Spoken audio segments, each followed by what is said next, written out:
하나님 나라는 큰 잔치와 같습니다. 오늘 누가복음 14장 한 사람이 큰 잔치를 열고 손님을 초대합니다. 이 사람은 신분이 아주 높고 그리고 아주 부자인 사람입니다. 하나님을 비유해서 이 사람을 등장시킵니다.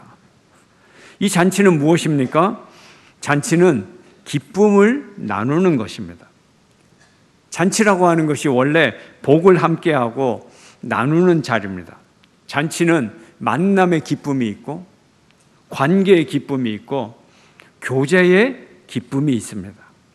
하나님 나라의 잔치에 참여하면서 떡을 먹으며 함께 기뻐하는 것, 이것이 큰 축복입니다. 하나님과 함께 기쁨을 나누는 것은 하나님과 관계가 회복이 되고 하나님과 만남이 회복이 됐다는 뜻이고 구원을 받았다는 뜻입니다. 천국 잔치에 참여했다, 구원받고 하나님과 함께한다는 그런 의미를 가지고 있죠. 천국 잔치란 최고의 축복을 누리는 것입니다. 오늘 본문의 잔치의 주인은 잔치를 계획하고 미리 축하객들을 초대하고 그걸 다 알려주었어요. 천국 잔치이므로 이 잔치의 주인은 하나님을 의미합니다. 하나님이 사람들을 초대했습니다. 천국 잔치는 최고의 복된 자리이므로 그 초대는 대단한 초대입니다. 미국 대통령의 초대를 받아서 국빈 방문으로 미국에 간 우리 윤 대통령, 대단한 거거든요. 미국의 대통령의 초대를 받았다. 또 우리가 최고 스타의 초대를 받았다. 최고 스타의 연주자의 연주 자리에 가장 앞자리에 초대를 받았다. 대단한 거 아닙니까, 여러분? 아주 복된 거예요. 우리가 전도지를 만들 때 여러 제목을 붙이죠. 제일 많이 붙이는 제목이 뭡니까? 행복의 초대, 행복의 초대, 축복의 초대죠. 축복, 복의 초대입니다. 복이에요. 하나님께 나가는 것이 복입니다. 하나님의 초대는 완벽한 초대입니다. 잔치할 시각에 그 청하였던 자들에게 종을 보내어 이르되 오소서, 모든 것이 준비되었나이다 하매 모든 것이 준비되었어요. 하나님의 은혜는 완벽합니다. 반만 준비된 게 아니라 하나님은 모든 것 100% 준비를 하고 우리를 초대합니다. 하나님의 은혜는 부족한 게 없어요. 보충할 것이 없어요. 우리가 손님이지만 그래도 뭘 갖고 가서 기여를 좀 하고, 뭐가 필요해? 잔치에 뭐가 필요해? 또 물어보기도 하죠. 이건 세상의 잔치. 하나님의 잔치는 기여할 필요가 없어요. 선물을 가지고 갈 필요가 없어요. 축하금을 가지고 가서 재정에 좀 도움을 받아라, 그럴 필요조차가 없어요. 완벽해요. 그냥 가서 함께 먹고 함께 마시고 함께 즐거워하고 함께 웃으면 되는 거예요. 이게 진짜 잔치의 본질이에요. 이게 진짜 잔치입니다. 잔치 시간이 다 되었어요. 잔치가 시작될 무렵 다시 종을 보내서 잔치 시간을 확인을 합니다. 직전에 확인을 합니다. 여러분의 스마트폰에서 알람이 딱 울려요. 30분 전에 종을 통하여 기억을 되살렸어요. 근데 이게 웬일입니까? 마치 약속이나 한 듯이 다 모두 일치하게 사양을 합니다. 큰일이 났습니다. 다 거절을 했어요. 종이 급히 돌아와서 그대로 주인에게 보고합니다. 집주인이 얼마나 화가 납니까? 노했어요. 처음 초대받은 사람은 한결같이 다 거절했다 그랬어요. 모두 거절했을 때 주인은 실망하고 노했습니다.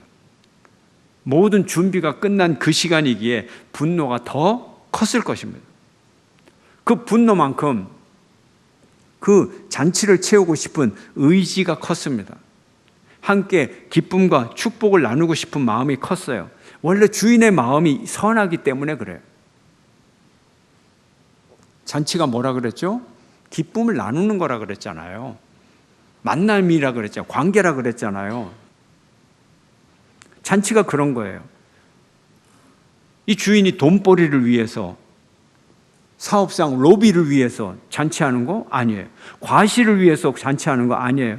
쾌락을 위해서 잔치하는 거 아니에요. 숨겨진 목적이 숨어 있는 거 아니에요. 무슨 반란을 일으키려고 하는 거 아니에요.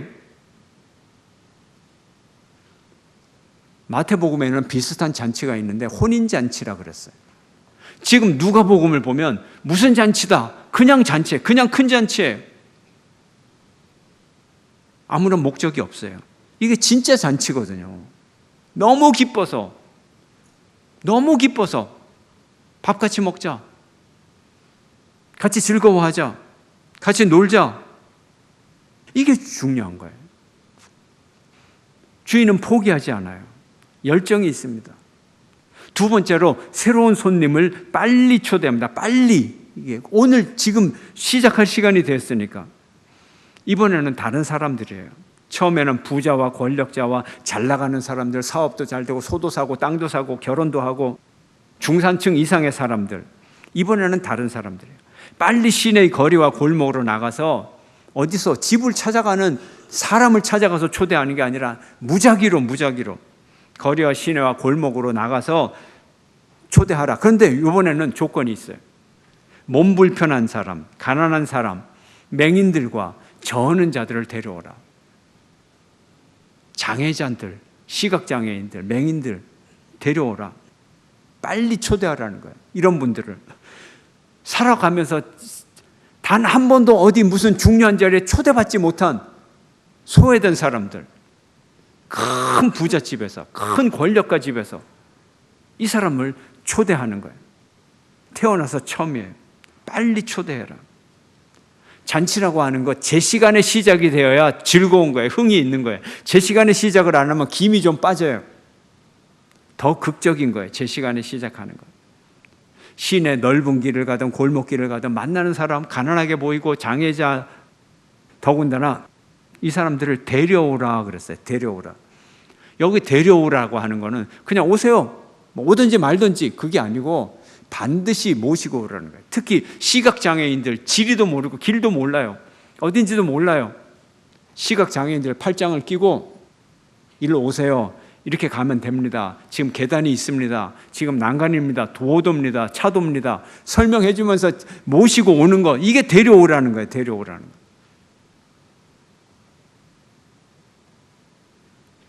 처음 초대한 사람은 사회 주류들, 두 번째 초대한 사람은 소외 계층. 천국 잔치에서는 소외 계층까지 다 초대하기 때문에 천국 잔치는 소외되는 사람이 없어요. 더군다나 데려오라. 잘 안내해서 집까지 안내하라. 이렇게 데려오라는 거예요. 그런데 보니까 아직도 빈자리가 있습니다. 세 번째로 또 사람들을 초대합니다. 주인이 종에게 말합니다. 길과 산 울타리가로 나가서 사람을 강권하여 데려다가 내 집을 채우라. 빈자리를 끝까지 다 채우라는 거죠. 초대하는 의지가 더 강해졌습니다. 오늘 이 세 번째 초대는 두 번째 초대하고 비슷한 것 같지만 조금 다른 게 이 내용적인 의미를 보면 이방인까지 초대하라 이런 거예요. 그러니 그 사회에 살아가는 상류층과 소외계층과 이방인까지 모든 사람이죠. 그야말로 예외가 없는 거죠. 그런데 이런 잔치를 주인이 엽니다. 강권하여 모셔오라. 데리고 오라. 모셔오라. 이런 잔치가 세상에 있을까요, 여러분? 여러분 결혼식 하는데 우리 딸 결혼하는데 제발 와주세요. 무릎 꿇고 빌고 제발 와주세요. 세상에 이런 거 없습니다. 이런 기쁨 세상엔 없네. 세상에 없어요. 세상에 없어요. 천국 잔치가 이런 거예요. 아니 왜 이렇게까지 해야 되는가? 이렇게까지만 해야 되는가? 왜 이 잔치는 너무나 좋은 잔치이기 때문에 얼마나 좋은지 아무도 몰라요. 아무도 몰라. 하나님만 알아요. 하늘의 백성만 누릴 수 있네. 이게 천국의 잔치. 주인은 친히 모든 것을 다 준비했잖아요. 주인이 준비했기 때문에 주인만 알아요. 이 잔치가 어떤 잔치인지. 진짜 서프라이즈 중에 서프라이즈. 진짜 비밀 중에 비밀이에요. 주인은 알고 있어요. 이 좋은 잔치에 빈자리를 한 자리라도 남겨둘 수가 없어요. 너무 좋은 잔치인데 이걸 어떻게 그냥 내버려 둡니까, 여러분? 여러분이 잔치를 하는데 정말 평생의 최고의 잔치인데 빈자리가 있고 음식이 썩어져 나가고 그러면 좋겠습니까, 여러분? 최고의 식자재를 가지고 최고의 요리사가 만든 하늘 요리 같은 잔치를 준비했다면 그럴 수가 없죠. 주인의 마음이에요. 처음에는 잔치에 오겠다 했다가 시간이 다 되니까 갑자기 무리하게 나 못 가요. 용서해 주세요. 거절을 해도 주인은 잔치를 계속합니다. 상처를 받았지만 계속합니다. 왜요? 준비한 것이 있기 때문에. 단 한 사람이라도 더 초대해서 빈자리가 없이 많은 사람들과 잔치를 즐기고 싶습니다. 이게 하나님의 마음이에요. 잔치는 뭐예요? 기쁨을 나누는 거예요. 하나님은 사랑이 넘치고 넘쳐서 우주 천지 만물을 만드시고 우리 인간을 만드셨어요. 그리고 하나님은 잔치를 만드시고 모든 사람들과 기쁨을 함께 나누는 거예요. 그냥 와가지고 음식 맛있네요. 감사합니다. 그냥 한마디만 해도 그냥 주인의 마음은 기쁜 거예요. 천국이 그래요. 천국에 뭐가 부족한 게 있겠어요? 잔치에는 누가 참석할 수 있는가? 그 자격이 누구인가? 하나님 나라 잔치는 단 한 가지 조건이 있어요. 딱 한 가지. 오직 초청받은 사람만 참석할 수 있습니다. 그 초대에 응하면 되는 거예요. 돈이 많고 권력이 많고 아무리 대단한 사람이라고 해도 초청받지 못하면 들어갈 수가 없습니다. 기본적으로 잔치는 주인의 호의, 자비, 은혜의 선물입니다. 천국 잔치는 대가를 기대하지 않아요. 그냥 베푸는 거예요. 예수님도 잔치를 베풀려면 그냥 베풀어라. 그렇게 말씀하십니다. 또 자기를 청한 자에게 이르시되 내가 점심이나 저녁이나 베풀거든 벗이나 형제나 친척이나 부한 이웃을 청하지 말라. 두렵건대 그 사람들이 너를 도로 청하여 내게 가품이 될까 하노라. 기브 앤 테이크 이런 거 하지 말고 주거니 받거니 하지 말고 협잡하지 말고 그냥 베풀어라. 이 세상에서 보상을 받으면 이 세상에서 상을 다 받았는데 천국 가서 받을 게 없지 않냐. 잔치를 베풀고 하늘의 보좌에, 하늘 구좌에, 하늘의 은행에 그걸 저축을 하라. 예수님의 말씀이에요. 하나님의 초대는 천국을 모르는 사람들을 향한 거예요. 하나님의 구원은 그래서 잔치와 같습니다. 우리는 이 천국의 잔치를 전해야 됩니다.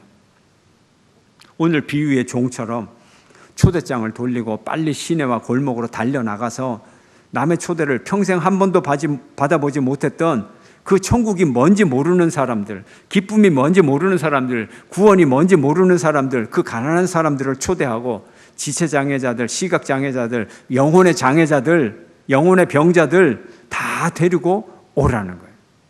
자기가 올 줄 모르니까. 우리가 만나는 그 누구라도 선택의 조건 없이 간곡하게 강권하고 복음을 전하고 초대해야 되는 것입니다. 우리가 오늘 본문의 세 번의 초대를 통해서 세 가지 교훈을 얻을 수가 있습니다.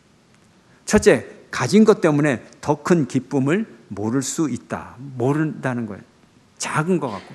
오늘 본문 바리새인과 서기관들처럼 안식일법의 작은 규정들, 작은 조항들 때문에 안식일의 큰 정신을 위배하는 영적 소경들이에요.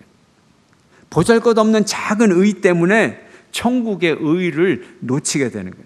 세상의 작은 기쁨 때문에 천국의 기쁨을 놓치게 되는 거예요. 오늘 비유에 보면 많은 사람들을 이미 미리 초청을 했는데도 불구하고 이 사람들은 이스라엘 백성들을 의미합니다. 하지만 이들의 행동은 하나님의 초대를 거절하는 행위였습니다. 뭔가 가졌다고, 율법을 가졌다고, 하나님의 백성으로 자신들이 미리 선택을 받았다고, 그리고 진짜 선택을 거절하는 거예요. 24절에서 예수님이 뭐라고 합니까? 내가 너희에게 말하노니 전에 청하였던 그 사람들, 이스라엘 사람들은 하나도 내 잔치를 맛보지 못하리라. 이렇게 말씀을 하셨습니다. 두 번째로, 진정한 자선은 가난한 자들에게 베푸는 것입니다. 사랑이란 거래가 아닙니다. 사랑이 단순히 교제의 수단, 거래의 수단 정도가 되어서는 안 됩니다. 사랑받을 것을 다시 돌려받을 것을 계산하고 주는 게 아닙니다. 계산하고 주는 게 아니에요. 갚을 능력이 아무것도 없는 사람에게 자선을 베풀어야 하늘 창고에 저축하는 것입니다. 세 번째 교훈은 하나님의 초대는 모든 사람을 향한 것이다. 첫 번째 초대, 두 번째 초대, 세 번째 초대, 이 모든 초대를 보면 결국 모든 사람을 초대하는 하나님의 완벽한 초대인 것입니다. 예배 대행진을 시작하면서 우리는 이 비유에서 어느 자리에 있어야 될까요? 이 비유에서 여러분은 어떤 배역을 맡아야 될까요? 이걸 연극으로 꾸미면 어느 배역에 적합할까요? 주인과 손님들 사이에 있는 종의 역할이 아닐까요? 하나님과 성도들 사이에서, 하나님과 불신자들 사이에서 이제 불신자를 불러 하나님께 이끌어가는, 하나님의 천국의 잔치에 이끌어가는 종의 역할을 감당해야 되지 않을까요? 오늘 본문에서 종이 정말 바쁘게 일했습니다. 너무 시간이 급했어요. 처음 초대받은 사람은 오지 않고, 둘째 이제 곧 잔치가 시작되는데 빨리 장애인들, 근데 뭐 시각장애인이 뛸 수가 있어요? 걸어갈 수밖에 없잖아요. 그리고 몸이 불편한 자들, 다리를 저는 자들 어떻게 빨리 가겠어요? 근데 제 시간에 이 손님을 데려가느라고, 정중하게 모셔가느라고 얼마나 바빴겠어요? 나중에는 아마 날아다녔을 거예요. 우리는 이 종의 직분을 통해 두 가지 직분을 받았습니다. 첫째는 사도직이에요. 사도직. 우리는 천국 잔치의 사도들입니다. 사도라는 임무를 위해 보냄을 받은 사람이에요. 우리의 임무는 사람들을 천국으로, 천국 잔치에 초대하는 것이 우리의 임무입니다. 두 번째는 제사장 직분입니다. 제사장은 하나님과 인간을 중재하는 역할을 합니다. 제사장은 하나님의 편에 서서 백성들을 향하여 하나님의 말씀을 전합니다. 또 백성들의 편에 서서 하나님을 바라보며 대신 용서를 구하고 죄사함을 구하는 것입니다. 그래서 하나님과 사람 사이에 화해를 시키는 거죠. 화해를. 좋은 얘기를 하는 거죠. 어떤 사람들 보면 화해의 입술을 가진 사람도 있지만 하는 말마다 이간질하는, 은근히 막 그런 거 막 너는 내 편이고 저쪽 편은, 그러면 안 되는 거예요. 제사장은 화해시키는, 주여 우리를 용서하여 주시옵소서. 또 백성들을 향하여 이것이 하나님을 향한 회개의 길이라고, 제사장의 역할을 우리는 감당할 수 있는 것입니다. 오해를 풀고 이 잔치상에서 정말 즐거운 만남을 하도록 우리는 초대를 하는 것입니다. 하나님의 잔치의 기쁨을 우리가 알아야죠. 하나님의 마음을 알아야죠. 세상 관심사가 아니라 인간적인 어떤 감정, 이런 것들이 아니고 하나님 나라의 역사를 우리가 관심을 기울이고 그거를 기뻐해야 되는 거예요. 다윗의 마음 한가운데 무엇이 있었습니까? 그의 마음 한가운데 누가 있었습니까? 다윗은 그 마음 속에 하나님으로 가득 찬 사람이었어요. 여러분, 하나님을 마음속에 가득 채웠다는 말의 의미가 무엇인가요? 다윗은 사울에 의해서 고통을 오래 받은 사람이죠. 사울이 누굽니까? 장인. 다윗이 누굽니까? 사위. 그런데 사울이 이 자기 딸을 이 다윗에게 주어서 사위로 삼은 이유가 뭡니까? 죽이려고 사위로 삼은 거예요. 가까이 두고 죽일 수 있는 기회를 쉽게 얻으려고 사위로 삼은 거예요. 집요한 살인 계획을 피하면서 살아가는 다윗의 그 인생, 얼마나 힘들었습니까? 다윗에게는 여러 번 사울에게 복수할 기회가 왔지만 그는 복수하지 않았어요. 보복하지 않았어요. 사울이 다윗을 항상 죽일 수 있다고 사위를 삼았어요. 여러분 한번 생각해 보세요. 사위를 언제든지 죽이려고 사위를 삼았다니까요, 다윗을? 얼마나 어리석은 생각입니까? 언제든지 죽일 수 있다는 것은 자기가 언제든지 죽임을 당할 수 있다는 거예요. 둘이 같이 있는데 장인만 사위를 죽입니까? 다윗이 더 무예가 더 젊고 힘이 있는데 다윗이 사울을 죽일 기회가 더 많은 거죠. 더 많은 거죠. 왜 이걸 생각을 못 합니까? 세상 일로 인간의 마음이, 세상 일로 가득 찬 인간의 마음이, 복수심과 질투심과 시기와 이것으로 가득 찬 이 인간의 마음이 얼마나 미련합니까, 여러분? 참 웃을 노릇이죠. 웃을 노릇이죠. 차라리 죽기 위해서 다윗을 사위 삼았다, 이렇게 생각을 해야죠. 다윗의 마음속에 원수에 대한 복수심과 증오보다는 하나님을 향한 경외심이 가득 차 있었습니다. 우리는 우리의 마음을 지켜야 돼요. 모든 지킬 만한 것 중에서 더욱 내 마음을 지키라. 생명의 근원이 이에서 남이니라. 여러분은 건강을 지키기 위해 얼마나 수고하십니까? 얼마나 마음을 쓰고 있습니까? 지위와 재산을 지키기 위해서 얼마나 걱정이 많으십니까? 마음을 지키기 위해서는 얼마나 노력을 하십니까? 마음을 다스리는 자는 성을 빼앗는 자보다 나으니라. 마음을 지키는 것은 마음 한가운데 있는 누구를 모시느냐? 우리 마음 한가운데 주님을 모시는 것이 우리의 마음을 지키는 것입니다. 그 마음속에 하나님을 간직한 사람은 하나님의 마음을 알게 됩니다. 사랑하는 마음을 마음에 세우고 한 사람을 사랑하면 그 사람을 자꾸 닮게 되어 있어요. 자꾸 닮게 되어 있어요. 목회자 세미나에 강사를 누구를 초빙할까? 그래서 여러 사람을 놓고서 제가 이제 그분의 강의를 들어보는데, 아니 이분은 웬걸?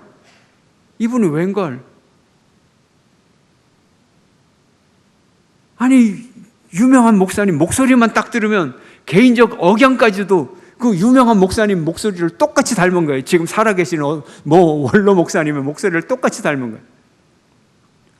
아니 이럴 수가 있어?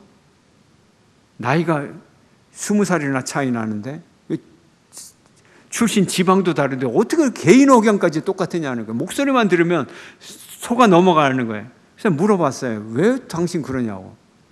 이분이 제가 청년 때 그 목사님을 너무 존경해서 그냥 하루 종일 그 목사님 설교만 들으니까 자기도 모르게 개인 억양까지 닮아갔다고.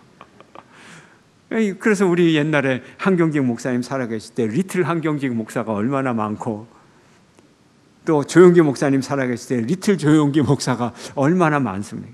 사랑하면 닮게 돼. 하나님을 사랑하면 하나님의 마음을 닮게 돼 있습니다. 내 마음에 맞는 사람이라. 다윗을 향하여 하나님은 말합니다. 너는 내 마음에 맞는 사람이라 내 뜻을 이루려 함이라. 우리는 하나님과 마음이 맞아야 돼요. 하나님의 사도된 우리는 끊임없이 사람들에게 하나님의 초대를 전해야 됩니다. 하나님의 마음을 전하고 하나님의 사랑을 전해야 됩니다. 우리가 하나님의 초대를 전하면서 오늘 비유의 종처럼 성과가 없을 수가 있어요. 나는 열심히 전했는데 뭔가 실패할 때가 있어요. 그러나 그것은 실패가 아닙니다. 나의 실패가 아니에요. 하나님의 실패도 아니에요. 우리들의 임무는 열심히 전하는 거예요. 우리의 실패는 전하지 않는 것이 실패예요. 하나님의 말씀에 복종하지 않는 것이 우리의 실패예요. 우리의 임무는 열심히 전하는 것입니다. 쉬지 않고 전하는 것입니다. 그 자체로 성공입니다.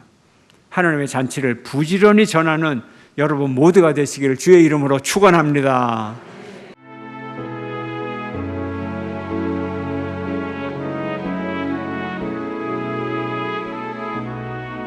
주님 앞에서